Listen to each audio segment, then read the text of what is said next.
Good morning, students. Yesterday we have seen different types of reactions. Now, next point is Hess law of constant heat summation. The law states that overall enthalpy change for a reaction is equal to sum of enthalpy changes of individual step. Means if reaction takes place in more than one steps, then total enthalpy change during that each step is equal to enthalpy change during single step. That is, the law states that overall enthalpy change for a reaction is equal to sum of enthalpy changes of individual step in the reaction. Here, enthalpy change of reaction depends only on the initial and final step and not on the path followed by that particular reaction. Again, you remember, enthalpy change of reaction depends only on the initial and final states and not on the path by which the reaction occurs.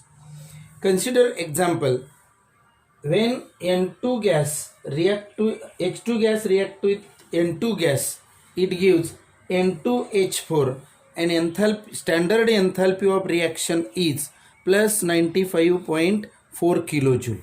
So here N2 gas combines with 2H2 gas to form N2H4 gas. Delta H10 is equal to plus 95.4 kilojoule. This in second step, N2H4 combines with hydrogen to form 2 moles of ammonia, and standard enthalpy change during this reaction is minus 187.6 kilojoule. Means in this reaction, formation of ammonia from this hydrogen and nitrogen takes place in two steps, and hence if reaction takes place in single step, that is N2 gas plus H2 gas, it gives 2NH3 is equal to minus 92.2 kilojoule. Means if we add these two reactions, that is minus 187 plus 95.4, you will get answer minus 92.2 kilojoule. Means reaction takes place in single step or many steps. Its enthalpy depends upon initial and final state of the system.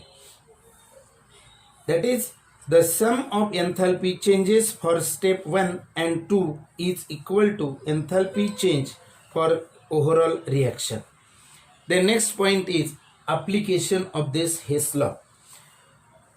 First point, it is useful to calculate enthalpy changes for the reaction with their enthalpies being not known experimentally. Means if enthalpy change is not known experimentally, for such reaction we can calculate the enthalpy change for that reaction. So this is the application of Hess law. Again, we can add, subtract, multiply or divide the different type of chemical reactions to get enthalpy change of the system or reaction. The next point is spontaneous, that is irreversible process and energy. Spontaneous process or irreversible process and its energy. The spontaneous reaction takes place in a direction in which energy of the system is lowered. So this spontaneous process or reaction takes place in a direction in which energy of the system is lowered.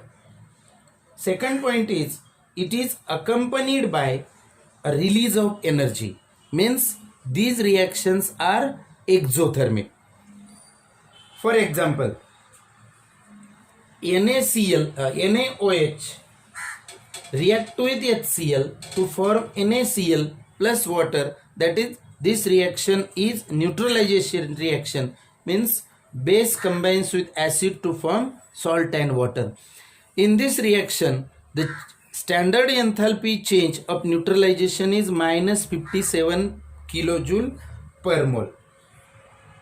But there are certain reactions, that is ice melts means solid water gives liquid water, and this reaction is endothermic. Second reaction is if solid NaCl is dissolved in aqueous solution, then it gives Na plus aqueous plus Cl minus aqueous, that is dissociation takes place, and enthalpy change during this reaction is plus 3.9 kilojoule per mole. Means here this reaction is endothermic.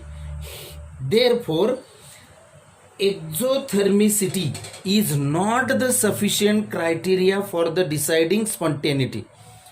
Means we have seen that this neutralization reaction is exothermic and therefore it is spontaneous. So this is not criteria for the spontaneity, because this reaction takes place spontaneously and enthalpy change is plus 3.9 kilojoule per mole. Hence this reaction is endothermic but spontaneous, and hence the exothermicity is not the sufficient criteria for deciding spontaneity. Secondly, we have to consider what is entropy. So entropy is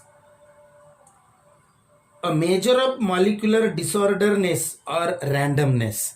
Means it is measure of how that molecular disorderness takes place or randomness takes place. This explains the entropy. To explain the entropy, we have to consider some examples. First example is, in solid state, molecules in ice are arranged in a definite order. So in this solid state, molecules of ice, that is water, is arranged in definite order. When this ice melts, it is converted to liquid state or liquid water. Here this highly crystalline arrangement of water molecule collapse. Here this ice is highly ordered manner. If it is converted into liquid, then highly ordered ice, that is crystalline molecule, it collapse and the molecules becomes free in liquid state. So here molecule becomes free in liquid state. An ordered state thus tends to become more disordered. Hence when ice is converted into liquid, then disorderness increases. When this liquid water is converted into gases, that is vapors, that is when liquid water vaporizes, gases, water molecules move freely and randomly in the available space. Means again randomness increases from liquid water to gaseous water. During conversion of ice into liquid water or liquid water into the water vapors, disorderness goes on increasing. This disorderness or randomness is measured by entropy. So here this disorderness or randomness is measured by entropy.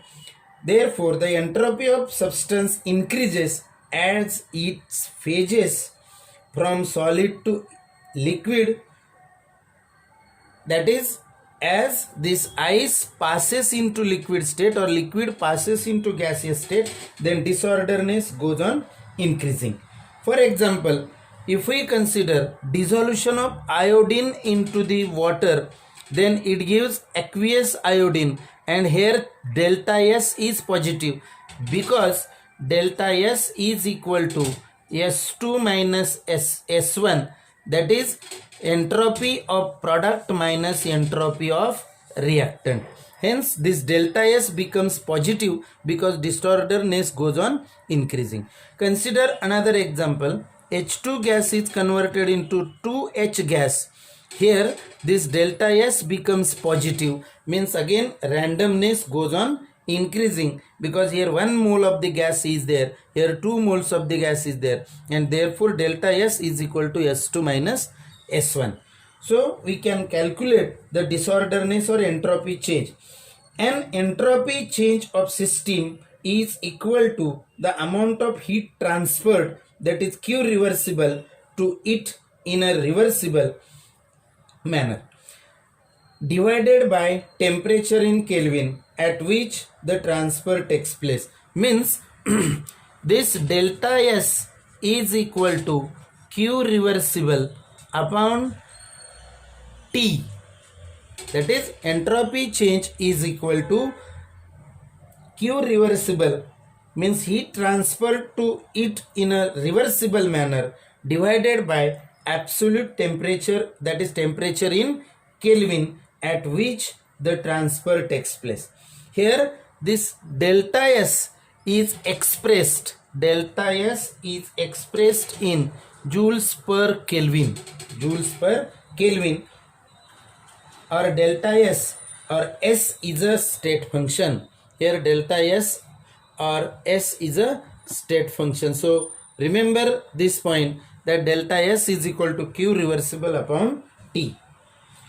When heat is added to the system, the molecular motion increases. If heat is added to the system, the molecular motion increases owing to increase of their kinetic energies, thus results in an increased molecule disorder, and thus entropy of system delta S is directly proportional to Q reversible.